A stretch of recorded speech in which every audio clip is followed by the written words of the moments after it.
What's up guys, Honcho here with another squad video. In today's video, I'm going to be giving you 5 big tips that will help you on your way to becoming a better armor player and hopefully give you the advantage over enemy players. First up is crew.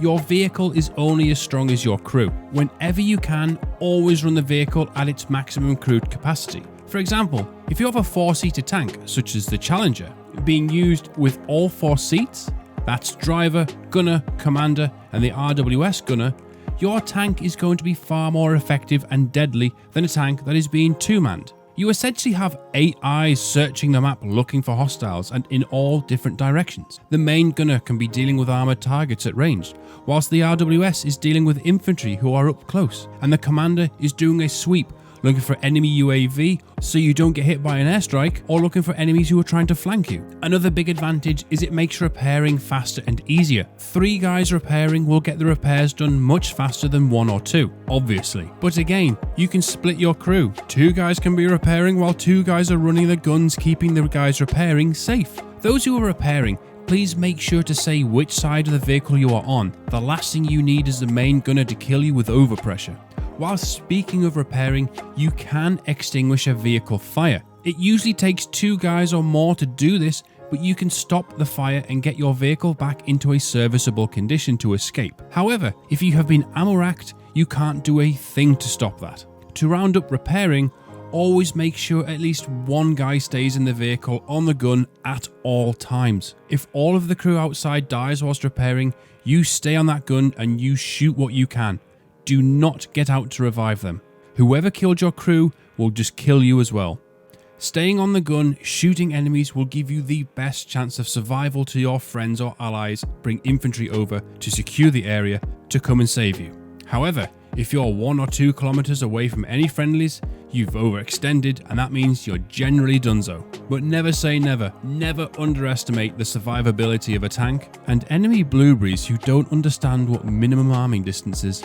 Okay, next up is shot placement. If you're using an infantry fighting vehicle or going up against one, these are vehicles such as BTRs, LAV6s or Bradleys, a good strat is to aim for their turret first. It usually only takes about 10 to 15 rounds depending on the vehicle to completely destroy that module, but if they cannot transverse their turret, they cannot shoot you back. This is perfect for those close quarters vehicle engagements, and it means you can shoot their turret out, get in behind them and finish them off. This also works really well if you're going up against a vehicle with a weaker variant. For example, going up against a Warrior CTAS in a BTR-82A, that warrior will destroy you in seconds if he can get guns on, but if you destroy his turret, get behind him, that's a David versus Goliath kill in your favour. This also works when you're in an IFV and you find an enemy tank. If you shoot the commander's 50 cal turret, it will take that module out, and again, it cannot track you. Sometimes that's just enough to allow you and your vehicle to escape a very tight situation, or get up behind them and kill them. On a side note, AP rounds can also destroy radios and emplacements, like ATGM launchers. And tanks, your high explosive rounds can destroy enemy structures such as hubs, watchtowers, and emplacements. If your vehicle with an autocannon has run out of armor-piercing rounds, switch to fragmentation and you can destroy the wheels on other enemy armored vehicles and completely destroy light vehicles such as lodges and helicopters. And don't forget, AP rounds can and will destroy enemy UAVs. Okay, now to vehicle positioning. Vehicle positioning is crucial, especially in tanks. Finding a hold down position or somewhere that protects your blind spots increases your survivability massively. Just look at this Leopard 2A6 I encountered, for example. All we can see is his turret, whilst he can see our entire tank.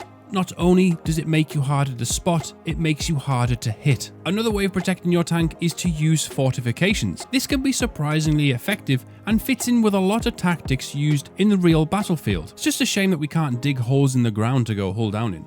Now, the opposite of this is something you really need to watch out for. This is called skylining. This is when you are on top of a raised area and your vehicle is completely exposed, but there's nothing but clear sky behind you. Yes, you may be in a great place to shoot enemies, but this makes you super easy to spot and to shoot back at, so I highly recommend you move immediately. Also, if you're stationary, always make sure to switch your engine off. You'd be amazed how far engine sounds travel in this game, and that does not work well if you're trying to repair yourself discreetly or trying to ambush the enemy. Okay, so we all know squad is about teamwork and team play. Well, guess what? In armor squads, this still works. Always work with other armor squads when you can. Whether you're in an IFV or a tank, try and stay with them. Not only does it look cool as fuck seeing an armored convoy patrolling the map, but strength in numbers is a thing and will massively swing fights in your favor. Just imagine being a lone Bradley and having 3 BTR-82As running at you. There's nothing you can do. This also helps get you out of situations when damaged. I've seen people use their vehicles to push immobilized friendlies to safety or circle smoking whilst they're getting repaired. Tanks working together as well is an extremely devastating asset, especially if you focus fire on one target. Just make sure to keep some form of spacing so an airstrike can't take you all out. Okay, now this one's a big one I feel, and not many people know about this, but for vehicles that run anti-tank guided missiles, this is mainly the BMP and the Bradley, but there may be more to come in the future. When you're driving around the map, it's usually a good idea to keep your missile armed and selected. The reason for this is because the time it takes to deploy and arm it. Bradleys, especially as the tow module is on the side of the turret, has to extend out before it can armed, and it can take up to 10 seconds. Now this may not sound like much, but this allows you to fire off your most devastating weapon instantly. So if you find a tank, you can actually stand a fighting chance. Make sure to instantly reload your missile upon firing because you can get your second shot off surprisingly quickly. On top of this, you can actually switch to your armor piercing or high explosive round, start firing that at a target, and you can still guide the missile in. This tactic is strongly used when BMPs and Bradleys fight each other. It's a bit difficult to do as it's a lot to remember in a stressful situation, but after a bit of practice it's truly devastating because what you would do is you would fire off your ATGM, immediately switch to your armor piercing rounds. By the time you start firing, your ATGM should have hit your target, and then a quick burst of armor piercing and the vehicle is finished. And that concludes this video. I hope you've learned something here and it's set you on your way to becoming a better armor squad player. If you have any other armor tips, feel free to share them in the comments below or in our Discord server. I also just want to take a quick minute to say thank you to everyone who's been subscribing to the channel recently. When I started doing squad guides, I was about some 3,000 subscribers. I checked today, I'm at 5,500. It just blows my mind that. So everyone who's been supporting me, whether you're a day one subscriber from Elite Dangerous or you're here for all the new squad content and guides, thank you so much. It means the world to me and it keeps me motivated to keep pushing out more content like this. And with that, thank you all for watching, take care, and I'll see you in the next video.